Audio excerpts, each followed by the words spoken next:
जो अल्लाह के बरगज़ीदा बंदे होते हैं, जिनको रब्बे कायनात की बारगाह में कुर्ब हासिल होता है, वो ना इस दुनिया में गमगीन है ना आखिरत में गमगीन होंगे। और रब्बे कायनात उनको इनाम व इकराम से नवाजता है, अपना फजल और करम फरमा देता है। बगदाद शरीफ का एक वाक़या है। इमाम जोज़ी रहमतुल्लाह ताला अलैह इस बात को नकल करते हैं, फरमाते हैं कि मुझे घर पर काम की ज़रूरत पड़ी कि मैं बाजार से कोई मिस्त्री या मजदूर लेकर आऊं जो मेरे घर का काम मुकम्मल कर दे।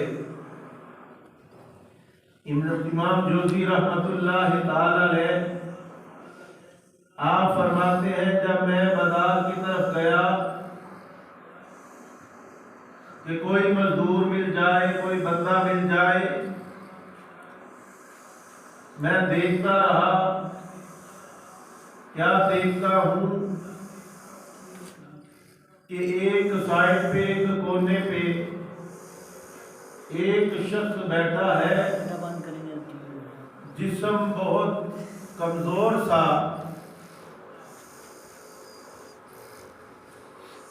और मैंने फिर उसे कहा कि भाई तुम काम पे चलोगे?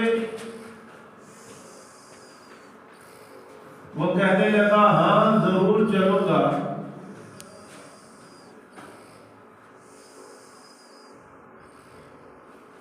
आप फरमाते हैं कि पैसों की बात हुई, मजदूरी की बात हुई, तो दूसरे लेते थे 8 दिनार, और वो कहने लगा मैं सिर्फ 2 दिनार लूंगा, लेकिन मेरी चंद शर्तें हैं कि जब अजान हो जाए, अजान के बाद मैं किसी की बात नहीं सुनता। अगर अजान के बाद बात सुनता हूं तो उस रब्बे कायनात की बारगाह में हाजिर हो जाता हूं। अजान के टाइम से लेकर जमात तक मैं कोई काम नहीं करता, कोई किसी काम को हाथ नहीं लगाता, सिर्फ रब्बे कायनात की बारगाह में हाजिर होता हूं और उसकी ड्यूटी करता हूं। इमाम जोज़ी रहमतुल्लाह ताला अलैह आप फरमाते हैं, ठीक है मुझे मंजूर है, चलो मेरा काम कर दो। इमाम जोज़ी रहमतुल्लाह ताला अलैह फरमाते हैं कि मैं उसको लेकर अपने घर की तरफ चला गया। आज जाकर अपना सारा काम करवाया, यहां तक कि वो काम करता रहा जितना दूसरे पूरा दिन में करते थे, दिन में वो सारा काम करते। जब सारा काम कर दिया, अजान हुई, नमाज पढ़ी, मैंने भी पढ़ी थी, मैंने भी पढ़ी, उसने भी पढ़ी, फिर काम करते रहे।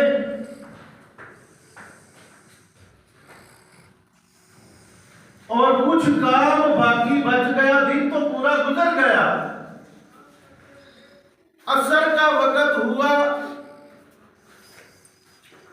जब असर की अजान हुई, काम थोड़ा सा रह गया था। इमाम जोज़ी रहमतुल्लाह ताला अलैह फरमाते हैं, मैंने तो कुछ ना कहा, लेकिन मेरा बेटा बोल कर कहता है, अब्बा जान इसे कहें कि थोड़ा सा काम बाकी है, ये भी खत्म करके बाद में नमाज पढ़ ले। इमाम जोज़ी रहमतुल्लाह ताला अलैह फरमाते हैं, ना ना, अजान की बात हुई थी, अजान हो गई, अब ये किसी काम को हाथ न लगाएगा। कहते हैं फिर करवा लेंगे। सारा दिन गुजर गया, दिन पूरा हुआ, 2 दिनार लिए अपने घर को चल दिया। ना कोई ज्यादा कलाम, ना कोई ज्यादा गुफ्तगू, अपना काम करते रहे। जब वक्त हुआ चले गए। इमाम जोशी रहमतुल्लाह ताला अलैह फरमाते हैं, मैं दूसरे दिन फिर उसी अड्डे पे गया तो उन्हीं को लेकर आता हूं। वो जो काम करने वाला मजदूर है उसी को लेकर आता हूं। इमाम जोशी रहमतुल्लाह ताला अलैह आप फरमाते हैं, मैं उसके अड्डे पर पहुंचा, उसी मुकाम पर पहुंचा कि मैं उसको लेकर अपना काम मुकम्मल करवा लूं। जब उस अड्डे पर पहुंचा तो क्या देखा, वहां पर बाकी तो मौजूद थे लेकिन वो मौजूद ना था, वो मजदूर मौजूद ना था, क्योंकि उसने पहले ही शर्तें लगाई थी, एक तो अजान हो जाए तो मैं किसी की नहीं सुनता, हाँ सुनता हूं तो रब्बे कायनात की। दूसरा, ज्यादा सवालों जवाब मुझसे नहीं करने के तू कौन है, कहां से आया है, किधर से आया है, और इतना काम करता है, उजरत कम लेता है, ये मेरी अपनी मर्जी है। इमाम जोशी रहमतुल्लाह ताला अलैह फरमाते हैं, मैं उसको तलाश करता रहा, काफी वक्त गुजर गया लेकिन वो नजर नहीं आया। जब नजर नहीं आया तो वो मजदूरों से पूछा कि वो जो कल मैं एक बंदा यहाँ से लेकर गया था, ना तो उसने अपना नाम बताया, ना अपना हुलिया बताया, ना अपना ड्रेस बताया, अरे मुझे बताओ तो सही वो बंदा है कौन और किधर है, और आज क्यों नहीं आया, आज आया क्यों नहीं। वो कहने लगे, वो हफ्ते में एक मर्तबा आता है। जब एक मर्तबा आता है तो दूसरे दिन नहीं आता, सिर्फ एक दिन आता है। इमाम जोशी रहमतुल्लाह ताला अलैह आप फरमाते हैं कि मैंने कहा, अच्छा हफ्ते वाले दिन आता है, मैं हफ्ते को ही आऊंगा और उसी को लेकर जाऊंगा और उसी से काम मुकम्मल करवाऊंगा। जब अगला हफ्ता आया, उसी मुकाम पे पहुंचे, वो उसी जगह पे बैठा था। मैंने उसे काम का कहा, वो चल दिया और कहने लगा, हाँ तुम आए हो, मेरी शर्तें मंजूर हैं, मेरी चंद शर्तें हैं। कहने लगा, मुझे सारी शर्तें मंजूर हैं, चलो तो सही मेरे काम पे, मेरा काम जो रह गया है वो तुम्हीं से मुकम्मल करवाना है। जब सारा दिन गुजर गया, अपनी उजरत ली, काम किया, चले गए। यहां तक कि इमाम जोशी रहमतुल्लाह ताला अलैह आप फरमाते हैं कि मुझे तीसरे हफ्ते फिर काम पड़ गया। मैं उसको लेने गया, उसी दिन गया कि मैं उसी को लेकर आऊं। जब लेने के लिए उसी बाजार में गया, उसी मंडी में पहुंचा तो वहां पर उस दिन भी वो मौजूद ना था। यहां तक कि मैं इंतजार करता रहा कि शायद लेट आए। अगले हफ्ते गया कि मैं काम तो उसी से करवाना है, अगर वो आएगा तो उसी से काम करवाना है। अगले हफ्ते पहुंचा तो उस हफ्ते भी वो मौजूद ना था। जब मौजूद ना था तो मैंने उनसे पूछा, रे मुझे बताओ तो सही वो रहता कहाँ है कौन, और उसका पता क्या है। कहने लगे, ये तो नहीं पता ये है कौन, लेकिन हाँ इतनी खबर जरूर मिली है कि उसकी तबीयत ठीक नहीं है। वो इमाम जोशी रहमतुल्लाह ताला अलैह उसके पास पहुंचे, पूछ तो क्या देखा कि वो बीमारी की हालत में है, चारपाई पे है। जब इमाम जोजी रहमतुल्लाह ताला अलैह उसके घर पहुंचते हैं, उसने कहा कि जनाब आप आए हैं, कोई बाकी रह गया था। इमाम जोजी रहमतुल्लाह ताला अलैह ने फरमाया हाँ हाँ मेरा काम बाकी था और तुम क्यों नहीं आए इतने दिन। वो कहने लगा मेरी एक तो तबीयत ठीक ना थी और फिर दूसरा सवाल किया मुझे ये बताओ कि 2 दिनार लेते हो, पूरा हफ्ता गुजारते हो और फिर हफ्ते में 1 दिन क्यों काम करते हो। कहने लगा बात ये है कि 1 हफ्ते के अंदर मेरा 2 दिनार के अंदर काम चल जाता है, मेरा पूरा हफ्ता गुजर जाता है, इसलिए मैं 2 दिनार जब कमा लेता हूं अपने खाने के लिए, जो कुछ मिलता है 1 हफ्ते के लिए रख लेता हूं, मुझे ज्यादा की जरूरत नहीं है, इसलिए मैं नहीं ज्यादा कमाता ना ज्यादा आता हूं। लेकिन हाँ अब मेरी तबीयत खराब है, अब मैं नहीं जा सकता। इमाम जोजी रहमतुल्लाह ताला अलैह फरमाने लगे अरे क्यों नहीं जा सकता। कहने लगा जनाब सुनिए, ये मेरी एक अमानत है, ये मेरी बादशाह हारून रशीद को पहुंचानी है, और फिर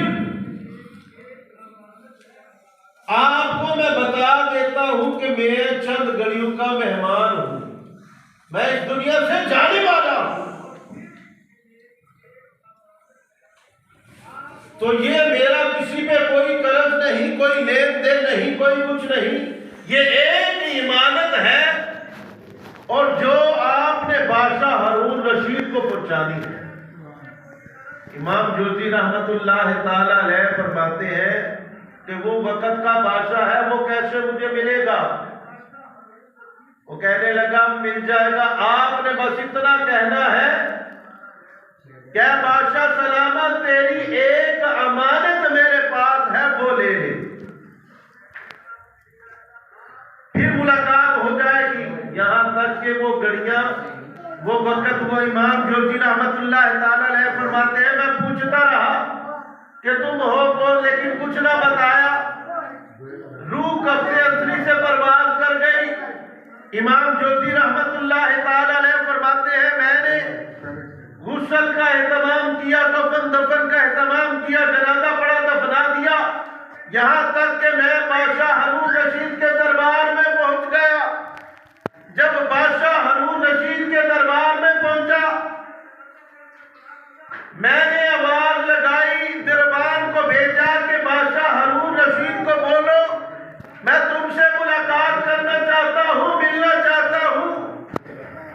उसने कहा क्यों मिलना चाहते हो, वजह क्या है, जरा वजह तो बताओ। कहने लगा जाकर कहना ऐ बादशाह सलामत तेरी एक अमानत मेरे पास मौजूद है। बादशाह हारून रशीद ने जब अमानत का सुना तो उसी वक्त मिलने के लिए आ गया कि मैं देखूं तो सही आया कौन है, ये कौन सी मेरी अमानत अपने पास रखे हुए है। हजरत इमाम जोजी रहमतुल्लाह ताला अलैह ने फरमाया कि वो अमानत वो एक अंगूठी थी सोने की जो बादशाह को लुटानी थी। बादशाह ने जब वो अंगूठी देखी, देखते ही हैरान हो गया और रोना शुरू हो गया, क्योंकि औलाद का भी पता होता है, अपना जो लट्टे जिगर हो उसका पता होता है कि ये चीज कहां से आई है, किससे आई है और किसने दी है। इमाम जोजी रहमतुल्लाह ताला अलैह फरमाते हैं वो बादशाह ज़ारों के तार उस अंगूठी को देखकर रोने लगा। मैंने पूछा बादशाह सलामत मुझे बताओ ये राज क्या है, ये अमानत क्या है। ना उसने मुझे बताया ना तू बता रहा है। ज़ारों के तार रो रहा है और मुंह पलट कर जाने लगा है। मुझे बता तो सही ये राज है क्या। इमाम जोशी रहमतुल्लाह ताला अलैह ने जब ये पूछा तो वो बादशाह सलामत हारून रशीद कहने लगा, अरे क्या पूछते हो, जिसने ये अमानत बेची है ये वो मेरा बेटा था और ये अंगूठी उसके पास अमानतन उसके पास रह गई थी। वो भी इस तरह रह गई थी कि जब एक दिन मेरा और उसका मुकालमा हुआ, उसने कहा बादशाह सलामत ये चीजें साथ जाने वाली नहीं है, ये साथ दुनिया पे रह जाती है। अगर ऊपर जाना है, कोई साथ चीजें जानी है तो वो नेक अमाल है, अच्छे काम है और रब्बे कायनात की बारगाह में झुकना है,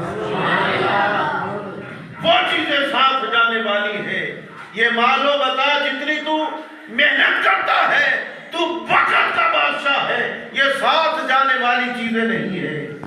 लेकिन मैंने कहा बेटा तुम्हें नहीं पता, मेरी और उसकी चपकलेश हुई और उसने कहा अब्बा जान, ए बादशाह हारून रशीद, तेरा रास्ता अलग है, मेरा रास्ता अलग है। उस दिन से वो चला गया, मुझे नहीं पता कहाँ था। आज अमानत ये आई, ये भी अंगूठी उसके पास रह गई थी। अगर मुलाकात हो जाती तो ये वो पहुंचा देता। लेकिन इमाम जोशी रहमतुल्लाह ताला अलैह ने फरमाया अब तेरी मुलाकात नहीं हो सकती, क्योंकि वो अपने परवरदिगार को मिल चुका, वो अपनी मंजिल को पा गया। सामीने मोहतरम, वो कौन था? इमाम जोशी रहमतुल्लाह ताला अलैह फरमाते हैं वो हारून रशीद का बेटा था और रब्बे कायनात की बारगाह में झुकता रहता था।